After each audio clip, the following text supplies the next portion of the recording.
நம்முடைய கண்கள் எதை நோக்குகிறது?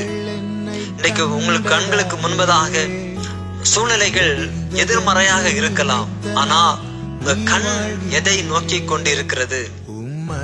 எனக்கு யாரும் இல்லையே, ஒருவரும் இல்லை, நான் என்ன செய்வது அப்படின்னு இருக்கிறீங்கன்னா, உங்கள் கண்கள் கர்த்தரை மட்டும் நோக்கி பார்க்கும் என்று சொன்னால் அடைக்கப்பட்ட வழிகள் திறக்கப்படும்.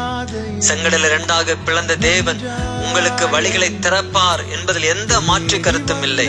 ஆமென், ஹல்லேலூயா. எல்லாரும் கண்களை மூடி செபிக்கலாமா? உங்க ஆண்டவரை பார்த்து கேளு, ஆண்டவர் எனக்கு ஒத்தாசை வேண்டும் ஆண்டவரே. எனக்கு ஒத்தாசை செய்து கொண்டு இருந்தவங்கலாம் அது டெம்பரவரியா இருந்தாங்க, போயிட்டாங்க. இன்றைக்கு எனக்கு ஒத்தாசை செய்ய யாரும் இல்ல, ஒரு நபர் கூட இல்ல அப்படின்னு சொல்றீங்கன்னா கண்ணீரோடு ஜெபிங்க, கண்ணீரோடு ஜெபிங்க. ஒரு சொட்டு கண்ணீராவது விழும் என்று சொன்னா உங்க ஜெபத்துக்கு நிச்சயம் பதில் உண்டு.